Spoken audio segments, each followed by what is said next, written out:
According to animal behaviorists, some of the most normal things you do every day may be quietly hurting your cat. And the hardest part is that most of them do not look harmful at all. They feel small, harmless, easy to dismiss. But repeated over time, these habits can slowly damage your cat's trust, their health, and their sense of safety inside the place that is supposed to protect them. And once you really understand what your cat is experiencing, you may never look at your daily routine the same way again.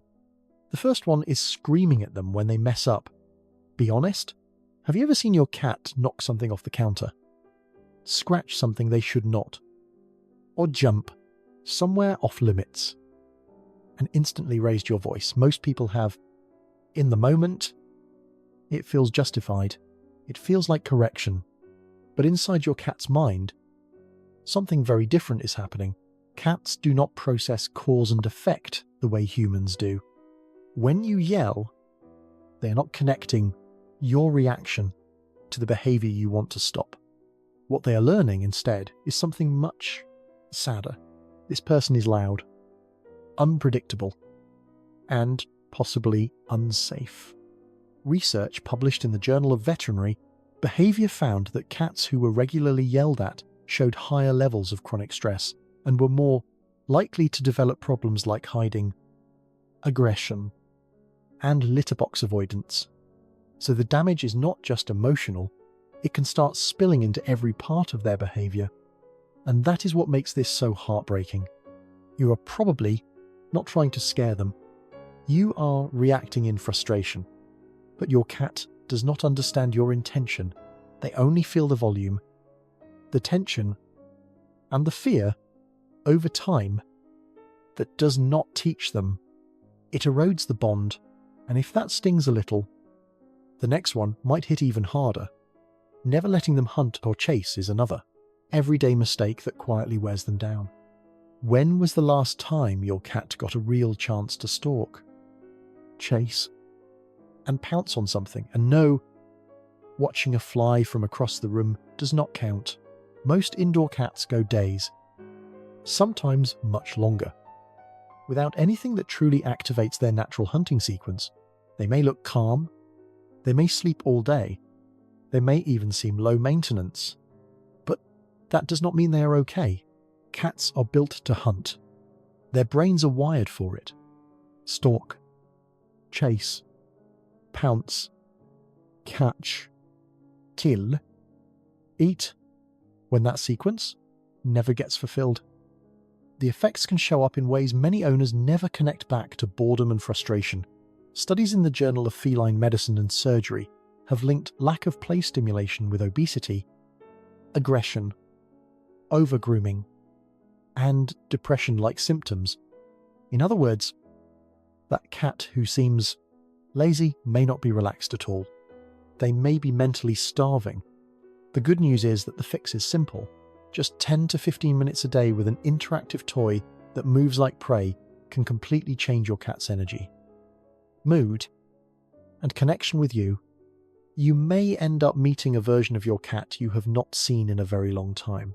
What if one of the things you do every single day to care for your cat is actually putting silent pressure on their body from the inside out? That brings us to the next mistake: feeding only dry kibble. Most people do it because it is convenient, affordable, and normal. It is what countless owners were told was enough. But cats are not built like humans, and they are not even built like dogs. Their ancestors survived in dry environments by getting most of their moisture from the prey they ate, which means their natural thirst drive is incredibly low.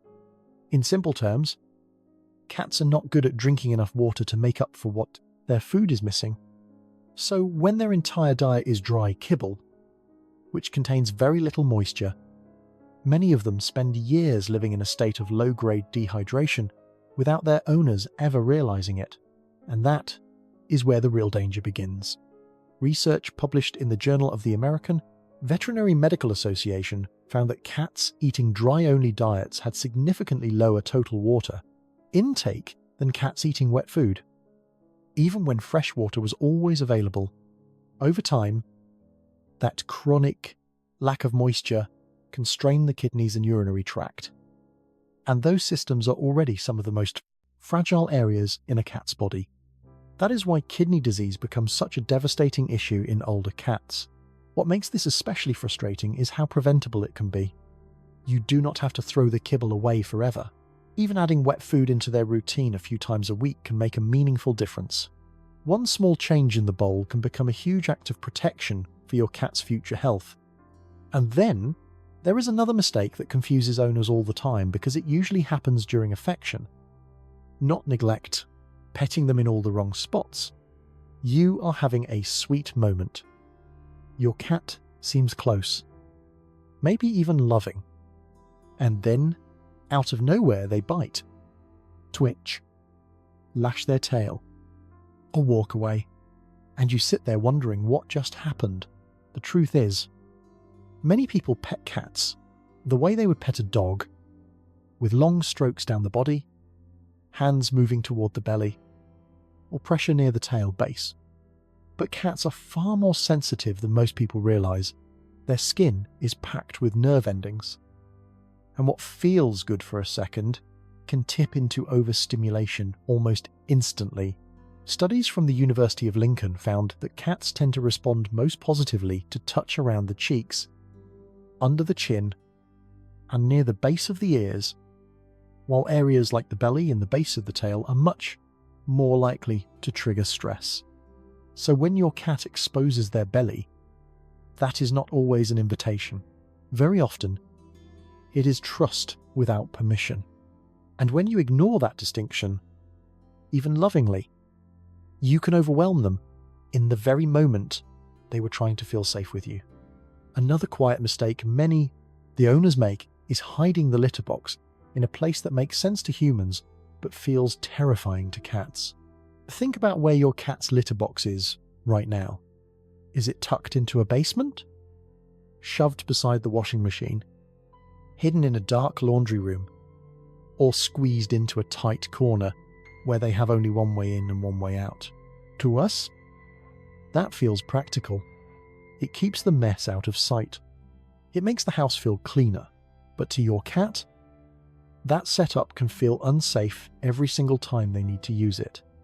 Cats are not just predators. They are also prey animals, which means they are deeply vulnerable when they are in the litter box. In that moment, they need to feel aware of their surroundings.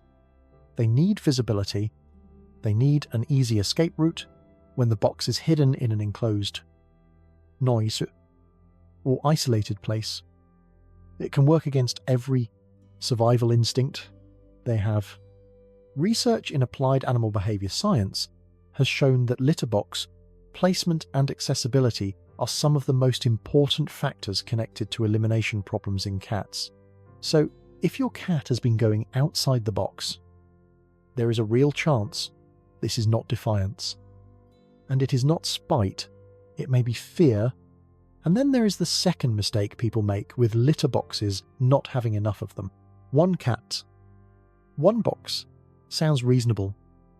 But behaviorists often recommend the N+1 rule, meaning one box per cat, plus one extra. That gives your cats options, reduces tension, and helps each one feel more secure in their space. And now, we come to the last one. The one so many people get wrong because of the way cats have been misunderstood for years. Leaving them alone too long and assuming they do not care. People love repeating the idea that cats are distant, independent, and emotionally unaffected by our absence. But that myth has done real damage. A study published in Current Biology found that cats form genuine attachment bonds with their owners, similar in structure to the bonds seen in dogs and even human infants. That means when you disappear for long stretches, your cat notices, they feel it. They may not show it loudly, but that does not mean it is not hurting them. Cats dealing with prolonged isolation can develop anxiety, overgrooming, appetite changes, depression-like behavior, and litter box issues. They just suffer more quietly than other pets do. And that silence fools us into thinking everything is fine. The truth is, your cat waits for you. They care that you are gone. And they care deeply that you come back. You do not have to be home every hour of the day. But the little things matter more than people realise. Leave enrichment out before you go. Rotate toys. Give them window views. And when you return, do not just pass by them like they are furniture. Sit with them. Connect with them. Give them a few minutes that are fully theirs. Because to your cat, you are not just part of life. You are the centre of it.